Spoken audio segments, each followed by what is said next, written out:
um, and they're now captives in Babylon. But the first of those dates is what we're reading about here. Yeah, go ahead. The Book of Lamentations would be describing that last one, right? Yeah, good. The Lamentations of Jeremiah, you have just a horrific picture of what happens to Jerusalem. You still seem quiet to me. I don't know if Drew can do anything about it, but the first of those dates, 605, what happens in 605 BC?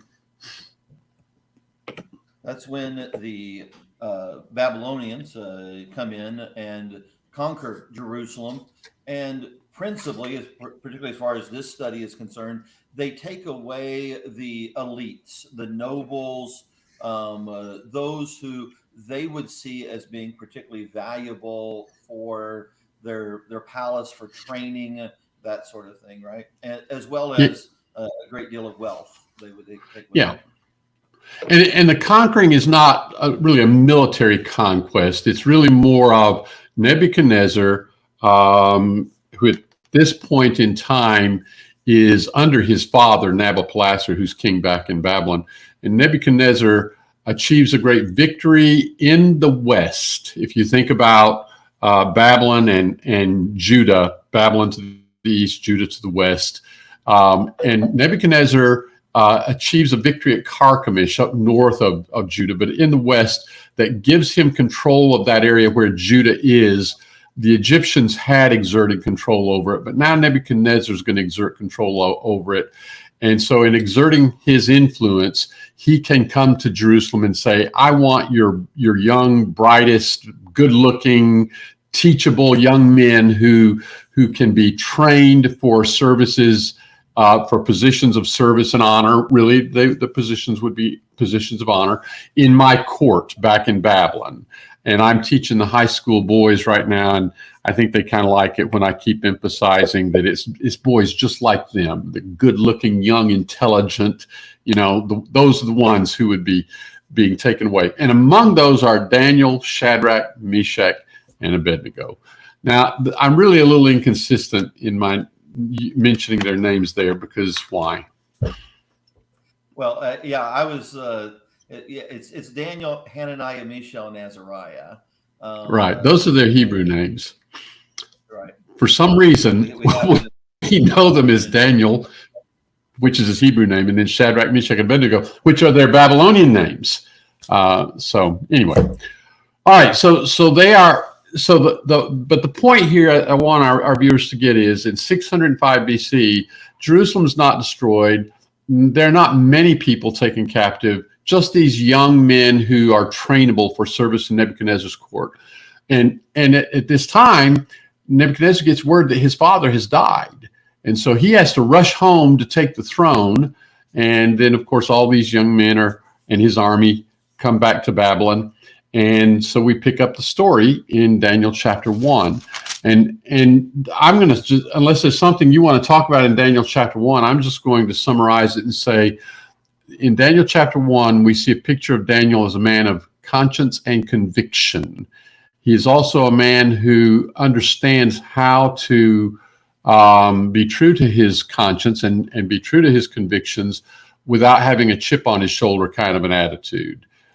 He's very gracious, but he's gonna be true to his conscience. Anything else you want to say about chapter 1? So maybe just noting the meaning of the name Daniel. God is judge, or the judge of God, something to that effect. I think that's really, like it is with several other books, the name of the main human in that story will many times help to serve as a theme. And so God judging is going to be that theme. In chapter 1, he's judging Judah. But you see, even in chapter 1, the sense of God being in control. In Daniel 1:2, the Lord gave Jehoiakim into his hand. Daniel 1:9, God brought Daniel into the favor and goodwill. And Daniel 1:17, God gave them knowledge and skill and literature and so forth. So God is in control. God is the one that is moving the pieces in this story. I love the way you put that. God is the one moving the pieces, because really, as we look at the book of Daniel, this is a huge part of the message. God is the God of Israel, but he is God of the whole world. And we're going to see in their dealings with the king of Babylon, Daniel, and also his three friends, Shadrach, Meshach, and Abednego, are going to demonstrate that God is the God of the Babylonians. God is God over everybody, and it's up to man to acknowledge that and recognize that. There's Joe, since you mentioned it, there's a verse in Daniel chapter 2, verse 21, that illustrates Daniel, the name God is my judge, and it says that Daniel prayed and said of God, "It is He who changes the times and the epochs. He removes kings and establishes kings." Nebuchadnezzar is a great leader, a great king, powerful man, and yet he is going to have to learn that no, God is really in charge. And okay, good. So we get into Daniel chapter 2, and now Nebuchadnezzar has a dream. Daniel has been trained. He is now functioning as one of the counselors in Nebuchadnezzar's court. And what happens? Yeah. So he wants to know the meaning of this dream, but he wants to know that he knows the meaning of Yeah. the dream. You ask some magicians or astrologers or, men who claim to be able to know dreams and visions, what does this mean? And they can kind of just make up any old story. But he's so concerned. This is such a strange event for him that this is something really special, and it's beyond other things in the past that would seem. So he wants proof that that the interpretation is going to be true, and without it, he's just going to wipe out all of his counsel and start over. Did you have a dream last night? Do you remember a Yes, dream? they say every night. My dreams are very scattered and often make absolutely no sense. So, um, But if you told me your dream, I might could pretend I made sense of it in a plausible way. it would probably have some. Your interpretation might have something to do with me owing you money or something like that, right? I'm sure it would. But the point is, if you don't tell me your dream and I try to come up with the interpretation of your dream and it has nothing to do with what you dreamed, then I don't have any credibility. Right. So Nebuchadnezzar is not going to. I was going to say, it's like when you've heard of going into a fortune teller, and the first question you should ask them is, "What is my name?" Right, right, right. And it's interesting. Something that simple. Yeah. When Nebuchadnezzar goes to his, because he doesn't go straight to Daniel, and when he wants his counselors, his magicians, his sorcerers, his conjurers, when he wants them to tell him the meaning of the dream, and they say, "Well, tell us what the dream was, and we'll give you the interpretation." Yeah, right. No, he's not going to do that, and they just think that that's unreasonable, and so they say in verses 10 and 11. The Chaldeans answered the king and said, "There's not a man on earth who could declare the matter for the king, inasmuch as no great king or ruler has ever asked anything like this of any magician, conjurer, or Chaldean.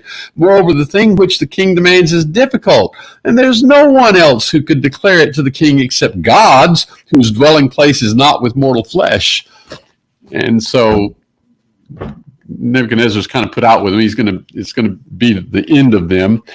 And of course, word comes to Daniel. I guess we need to move along here, but Daniel does interpret the dream. So let's talk about, and of course, he gives credit to God, and he says it's not I, it's God. But let's talk about what was the dream and what was the meaning of the dream, because again, we're going to see this theme: God is in control, and he's going to demonstrate he's in control by saying, "I know what the future history is," and so. What was the dream and the interpretation? Yeah. So after Daniel prays and receives that dream, then it's described about this great image, this large statue had different metals to it. You have the gold head and the silver chest and arms, and its thighs and bellies of bronze, and its legs of iron, and its feet of iron and clay. Just a really impressive statue, but top down value, right? Mm-hmm. The head of gold, and then working down with less valuable items. And then So, there is this rock. yeah, there's action. The rock. What happens? So this rock appears and destroys the image. The rock is cut out without hands, stone is, and it strikes the image and destroys it. And then that rock or that stone becomes a great mountain. It grows and is a great mountain. It fills the whole earth. Yep. And I think it's worth noting here, and then before we get into the interpretation, that in the dream it is specified that the rock strikes the image on the feet at the bottom of the image, and the whole image crumbles. So we'll come back to that in a moment. So that's the dream, and the interpretation is given starting in verse 36.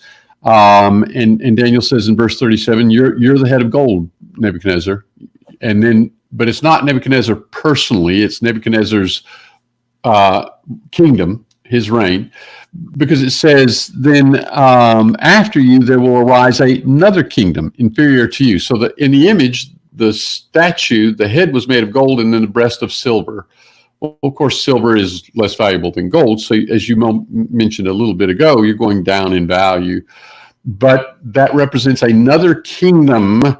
And then it says a third kingdom in verse 39 of bronze. So the loins were bronze. So you had head of gold, breast of silver, loins of bronze, and then the legs were of iron. And it says in verse 40, there'll be a fourth kingdom as strong as iron. And then it goes on and it describes the legs that as you go down toward the bottom of the statue, the iron becomes mixed with clay. And I always somehow picture like an iron pot that has been broken into pieces and somebody's put it back together by using clay as a glue or as a joint filler. And so it's got fissures in it where there's weakness, but it's all back together. And that's kind of the way this thing was. And it does mention in verses 42 and 43, talking about the fourth kingdom, it says, as the toes of the feet were partly of iron and partly of pottery, so some of the kingdom will be strong and part of it will be brittle. And in that you saw the iron mixed with common clay, they will combine with one another in the seed of men, but they will not adhere to one another, even as iron does not combine with pottery. Okay, so he says, you're the head of gold, and another kingdom after you, and then a third, and then a fourth. So just historically, if we start with Babylon, what are the next three kingdoms? The Medo-Persian would be the next kingdom that was inferior. And then the next one would be Alexander the Great's kingdom of Greece. And then the fourth kingdom would be that of Rome. Yeah. And there is evidence in the book of Daniel. We're not just guessing. I mean, that's history. But we don't just have to assume that that's what that means. As you get over in the book of Daniel, the 8th chapter, he's going to talk by name about the Medes and the Persians and then the Greeks. And this in a book that's written, over 500 years before Christ, before the Persian Empire comes to power about 539 BC. But at the time that Nebuchadnezzar is king, we're 60 years before that. And then years before the Grecian Empire that's mentioned in chapter 8, 2021. So this is very clearly prophecies taking place. So then if you think about that fourth kingdom as Rome, and you think about that idea of the legs of iron, and then there's fissures of clay in it, Rome was a city ruling over a vast empire that was made up of many different nations, many different ethnicities, many different cultures. And to me, I always think in terms in modern history of the Soviet Union, which when you and I were kids we didn't know the difference between Russia and the Soviet Union. Those were synonyms. And then lo and behold, we get to 1989, 1990, 1991, and the wall comes down, and eventually Russia, the Soviet Union falls apart, and lo and behold, the Soviet Union was made up of a bunch of different nationalities that didn't all even like each other. Russia and Ukraine were all part of that. The Chechens and Georgia and Kazakhstan, and they were all part of that. And now they are not necessarily all on good terms with one another, as is obvious in Russia going into Ukraine and the war there. And so what you had was an empire that was held together by the totalitarian power of its leaders, of its system. And eventually you saw the fissures open up there. And that's kind of what you had with Rome. It was a powerful empire, but there were weaknesses in that empire in as much as it was made up of all different groups of ethnicities that weren't necessarily always on the same page as each other. Yeah, and maybe just to add emphasis to what you're saying, when we look at this fourth kingdom beginning in verse 40, and then that goes all the way through verse 43, those feet and toes are not 5th, 6th, 7th, 8th, 9th, 10th, and so on kingdoms. It is one kingdom that is being talked about all the way through that text. And it emphasizes that singular, that kingdom. And so that helps to dispel some of the false teaching or misinterpretations of this text. We're only talking about 4 kingdoms total. And we have to try to add more as far as the man-made kingdoms here. And so the reason that's important, and what you're alluding to, of course, is we look at this dream, the stone that's cut out without hands, indicating it's of divine origin, that's going to grow into the mountain that's the kingdom of God. It's going to come in the days of the fourth kingdom. It's going to hit the feet of the image. And so you have God's kingdom being established when God's Christ comes into the world and ascends to rule from the right hand of God. And so his kingdom was established in the days of the Roman Empire. But there are people who believe that really what we should be looking for is a future establishment of God's kingdom. Well, if Babylon, Medo-Persia, Greece, and Rome are all history, then how does this relate to a future? Well, the way people do it is they say, well, there's actually more kingdoms to come. It's not just 4, it's 5, or there's a new Rome coming. That's not what you see in Daniel 2. You see in Daniel 39, Daniel chapter 2, verse 39, another kingdom, that's the second, a third, and then in verse 40, a fourth. Well, I might do my fingers wrong. But you got the second, the third, and the fourth. And that fourth is Rome, and it never mentions a fifth kingdom until you get to the kingdom of God. It's the kingdom of God that supplants all these. All right, so that's the point that we want to stress today. The book of Daniel is talking about the fact that even though we've been reading through the Old Testament and dealing with the nation of Israel, God has in mind a kingdom that is going to supplant the greatest kingdoms of men on earth. And you think of the Roman Empire, it would come to an end, and God's kingdom would grow to be a great mountain. And if you think about it, which kingdom exists today, Rome or the kingdom of God? The kingdom of God continues. And so Daniel, the book of Daniel, is sending the message that God is over all, God's kingdom is greater than all the kingdoms of men, but also that God is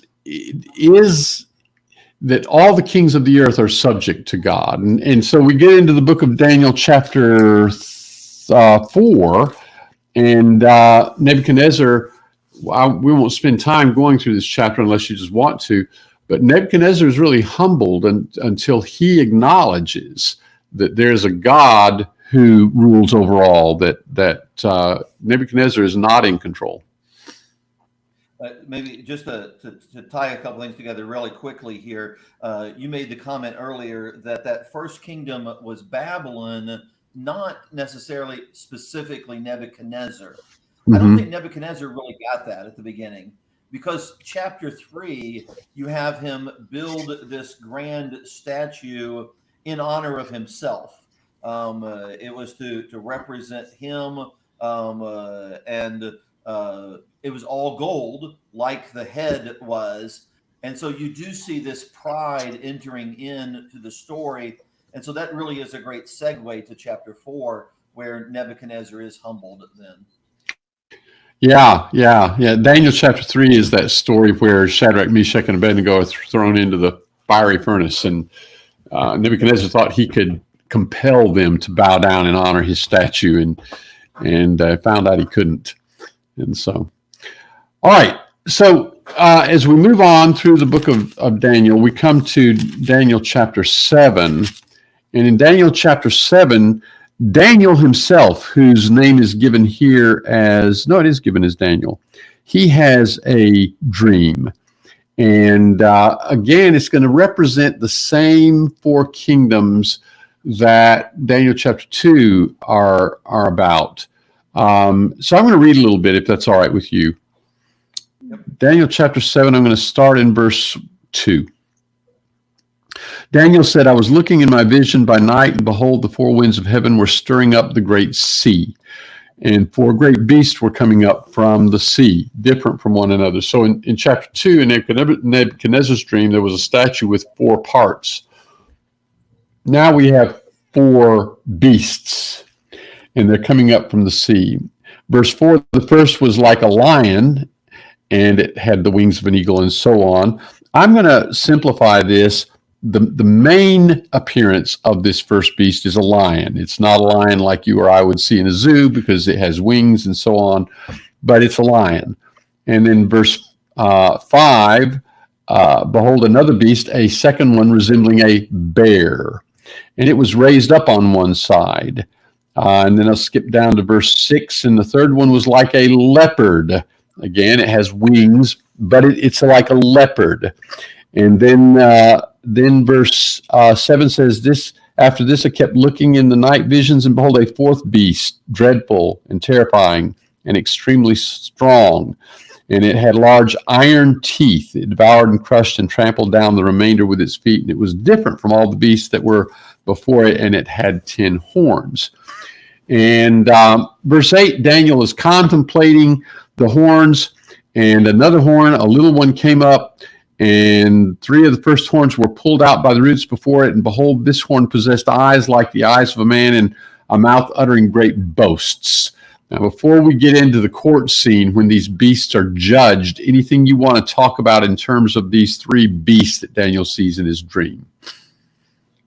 No, so I think, you have the gates of Babylon have depictions of lions on them. It's sort of just an interesting piece of archaeological fact there.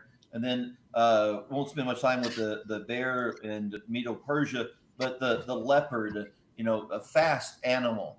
And you think about Alexander the Great's conquering of the world in such rapid speed. And so the imagery here matches the kings and those kingdoms as well. Yeah, there's a subtle piece of image. So what we're saying is you've got 4 beasts. We had 4 parts of the statue in Daniel 2 that represented 4 kingdoms. We're saying these 4 beasts represent the same 4 kingdoms, and you're talking about some ways in which the appearance of these beasts is appropriate to the kingdom. The second one, the bear, there's a subtle hint here. It's raised up on one side. If we go back to Daniel chapter 8 or turn over to Daniel chapter 8, you'll see a vision in which Medo-Persia is represented by a ram, and Greece is represented by a goat. And it tells us that. It tells us in chapter 8 and verse 20 that the ram is with a ram that had 2 horns represents the kings of Media and Persia. Well, in the description of that ram, it talked about those 2 horns and said that the longer one came up second, that it had 2 horns. One came up first, and then the other one came up and grew longer. And historically, what you had was the older part of the Medo-Persian Empire was the Median Empire, the Medes.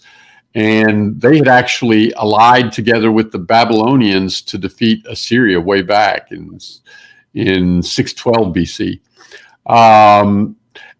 And yet, when the Medes and the Persians allied together, the Persians ended up being the more dominant, and so that's their horn representing them is longer. And it says in Daniel 8:20, the ram which you saw with the two horns represent the kings of Media and Persia.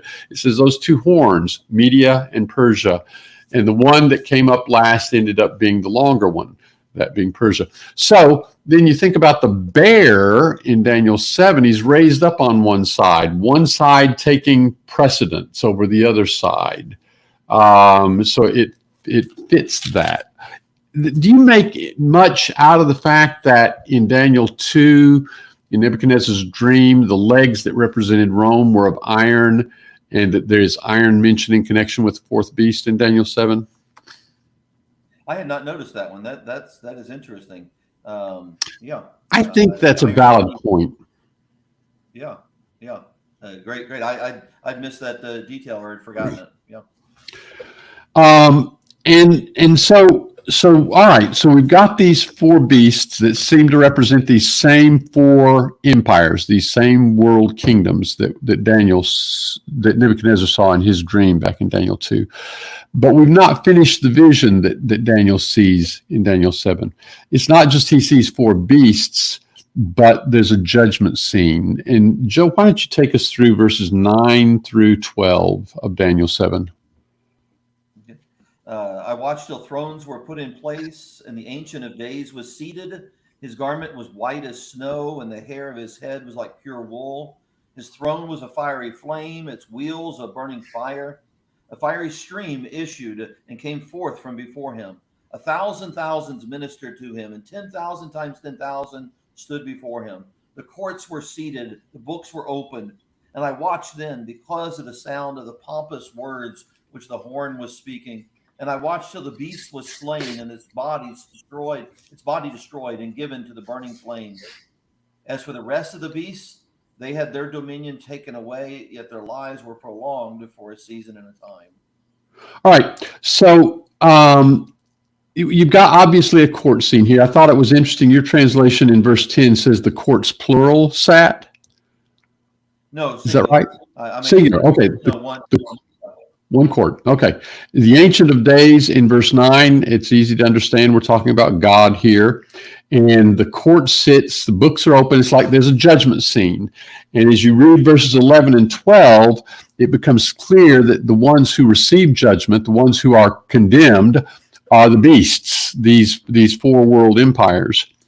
And then verse 13, I kept looking in the night vision, and behold, with the clouds of heaven, one like a son of man was coming, and he came up to the Ancient of Days and was presented before him, and to him was given dominion, glory, and a kingdom. Let's pause there. So in Daniel 2, you had this statue representing these four beasts, and a stone cut out without hands strikes it on the feet. The whole thing crumbles, and that stone is the kingdom of God, and it grows to become a great mountain.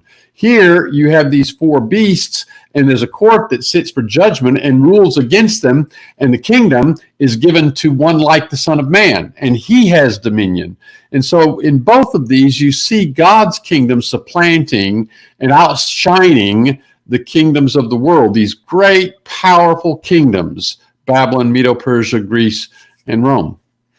Anything you want to point out there before I jump back to something else here? No, you have the very same conclusion that is given that, for example, in Daniel 2:44, it consumed all of these kingdoms and it shall stand forever. And then that same idea in Daniel 7:14, the end of it, his dominion is an everlasting kingdom. His kingdom, the one which shall not be destroyed. So both of these are an eternal kingdom, or they are permanent kingdoms. There's an interesting little phrase here in verse 12. As for the rest of the beasts, their dominion was taken away, but an extension of life was granted to them for an appointed period of time. When we think back to the dream that Nebuchadnezzar had in chapter 2, and the fact that the stone strikes the feet and the whole image crumbles. Well, the image represents Babylon, Medo-Persia, Greece, and Rome. But when in the first century, when the Christ comes into the world and when he ascends to the Father and sits and rules over his kingdom, when that happens, Rome is the only empire in existence. Babylon, Medo-Persia, and Greece were all history, at least politically. They were all history by then. So how do you have the whole image crumbling by this stone that represents God's kingdom if, in fact, the Babylonian Empire represented by the head of gold and the Medo-Persian Empire represented by the bronze, the silver breast, and so on, were already history? How is it that the whole statue crumbles at once? I think that's really so. Daniel 7:12, I think, really helps us to understand that what seems like a dilemma there. So their dominion was taken away, but their lives, the lives of those kingdoms, continued. I'm thinking in terms of language and culture, even land and so forth. Those places didn't cease to exist, but like you said, they were not the power any longer. Their dominion taken away, but the cultures would continue.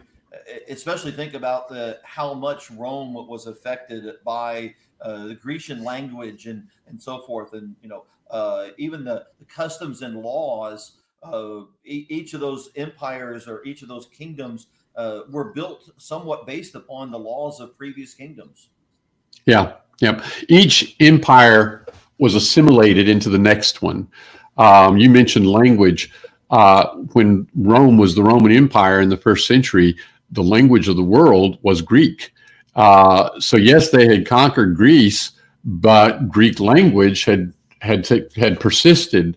Will Durant was a historian who, in one of his volumes, makes the point that even though Rome conquered Greece, it was Greek architecture and Greek art and Greek language that pervaded the Roman Empire, and so in a sense, Greece conquered Rome.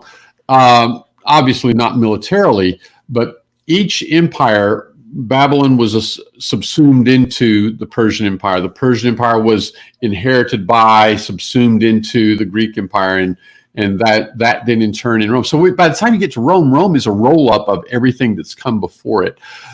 And Joe, that's interesting, because when we get to the New Testament and we get to the book of Revelation, there's a context where we're talking about a beast that represents the Roman Empire. And what does that beast look like? So I think that's just fascinating to look at in Revelation 13 and Revelation 17. It is the description of this horrible, terrible beast of Daniel 7:7, very similar language. But it says that it looks like a leopard, a bear, and a lion. Yeah. And it is given in the exact opposite order as Daniel 7. And somebody pointed out to me a long time ago that Daniel is seeing these kingdoms off into the future, so they're in sequence, while John is receiving this vision and looking in the past, and so they're going in the opposite direction. But the same imagery is used: leopard, bear, and lion. But by the time we get to Revelation, in the days of the Roman Empire, it's all rolled up into one beast. That beast comes up out of the sea. The four beasts in Daniel 7 come up out of the sea. There are various other parallels we may or may not talk about today. But that, if people always get fascinated with the book of Revelation, sometimes they need to start back in the Old Testament, learn the Old Testament first. And then when you come to the book of Revelation, you're going to see what all this imagery is about, because it's rooted in the Old Testament. If you just start reading Revelation 13 and there's this weird beast description, you can go off in any direction you want with your imagination. But if you come to it with this Daniel 7 in your back pocket, you understand this imagery, then you realize Revelation 13 is talking about the roll-up of all these beasts, of all these kingdoms into one, the Roman Empire. All right, but in Daniel 7, what we're seeing again, if you've got a God who is thought of as, well, he's the God of Israel, and yet he's telling telling you over here in Babylon what's going to happen not only to Babylon, but what's going to happen to the kingdom that replaces Babylon, and what's going to happen to the kingdom that replaces the kingdom that replaces Babylon, and what's going to happen to the kingdom that replaces the kingdom that replaces the kingdom that replaces Babylon. And then about his kingdom and how it's going to be an eternal kingdom. And you start to get the picture. There is a God who is over everything. He is truly the judge, not just of Daniel personally, and not just of the nation of Israel, but of the world. And so fascinating that as we look at these chapters, as we just kind of just quickly recap 2 through 7, that this section of Daniel is actually in a different language. It's in the Aramaic language from Daniel 2:4 through the end of chapter 7. So as we are focusing on world events, there is not the Hebrew language that's describing them, but the Aramaic language. And so Daniel 1 through 2:3, and then Daniel 8 and following are going to be in Hebrew, because they are dealing primarily with how things will affect the Jews themselves and the land, the promised land. So really that is even shown by the way that it is written. A couple of things I want to point out in Daniel 7. In verse 13, when after the court has sat and these beasts, these kingdoms are condemned, and then one like a son of man comes before the Ancient of Days, and the kingdom is given to him. I'm convinced, Joe, that this is the origin of the phrase son of man that Jesus uses so often for himself, in context where it's clear he's not just saying I'm a human. He is connecting himself with this one like a son of man in Daniel 7 who receives the kingdom. And so that expression son of man comes to be a kind of shorthand for, or maybe longhand, for the Christ, the Messiah, because the one who receives the kingdom is the king. In fact, thinking about Matthew 6:13, when Jesus came into the region of Caesarea Philippi, he asked his disciples, saying, "Who do men say that I, the Son of Man, am?" And as they go through the guesses, and as Peter gives a great answer regarding that, one of the things that Jesus responds with in verse 19, "I will give you the keys of the kingdom of heaven." Right. So the Son of Man and the kingdom are tied together. Exactly. In that rather famous passage. Good. All right. Okay. Another thing in Daniel 7, after we've kind of jumped ahead a little bit, but after the vision, Daniel wants to know, what does this mean? Verse 16, I approached one of those who were standing by and began asking him the exact meaning of all this. So he told me and made known to me the interpretation of these things. So there's a general response, but then in verse 19, Daniel says, well, I desired to know the exact meaning of the fourth beast, which was different from all the others. And so there's quite a description here of the conflict between the fourth beast and the saints of God. And there's some phrases here in this description that, again, as we were talking about a moment ago, come back to us in the book of Revelation, in Revelation, the 13th chapter. I'll just note here, verse 21. It talks about this fourth beast, and it talks about the horns on its head, and it talks about the mouth uttering great boast in verse 20. And then it says in verse 21, I kept looking, and that horn was waging war with the saints and overpowering them. And that's an expression that we see in Revelation 13 when we see that beast that is a composite of all four of these beasts. And we see waging war with the saints. What verse is that? That's Revelation 13, verse what? Do you happen to remember off the top of your head? Waging war with them? Revelation 7, maybe? Or 11? Yeah, verse 7. Revelation 13, 7. It was given him to make war with the saints and overcome them. That's it. In verse 5, it talks about speaking great things and blasphemies, which sounds like this fourth beast here in Daniel chapter 7. Then we come down. You also have in chapter 11 and in verse 7 that they'll make war against them and overcome them and kill them. Good. as well, and that's tied together with this language. And maybe I'm getting ahead of you a little bit, but the times, and the half a time in Daniel 7:25, it begins there in chapter 11. It's talked about again in chapter 12 and in chapter 13. That same time frame is given. Yeah, I'm glad you mentioned that. It's in Daniel 7, it's in verse 25, and the phrase time, times, and half a time is used to describe the period of time that God's people are afflicted by this fourth beast.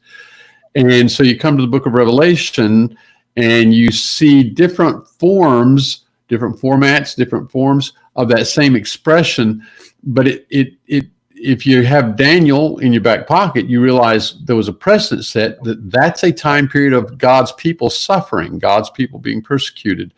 What are the other forms under which that time frame is described in Revelation? Not just time, times, and half a time, but also what? Yeah. So think about time, singular, times, then two more, and then half time. So 3.5. And Daniel or Revelation mentions 42 months. And it also mentions 1,260 days, which is 42 months, which is 3.5 years. Yeah. Okay. So you have those three different ways of referring to a time of persecution, all boiling down to 3.5 years. Time, times, and half time, 42 months, 1,260 days. Okay. I guess we're going to get out of time here. The last thing that I want to just make note of is this statement in verse 25. This one of these horns of this fourth beast will speak out against the Most High and wear down the saints of the Highest One. He will intend to make alterations in times and in law. I think back to earlier in Daniel chapter 2, where we noted Daniel saying God is the one who changes the times in the epics. Man's not in control of history, but this one thinks he is. Verse 26. The court sits for judgment. So Daniel is being given the interpretation of the vision we described earlier.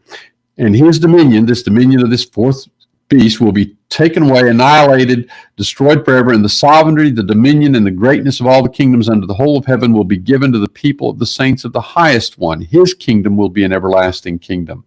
And so that's kind of the point. God is in control over everything, and he has a kingdom that is going to prevail eternally. And these other kingdoms, starting with Nebuchadnezzar's and the ones that come after him, would not.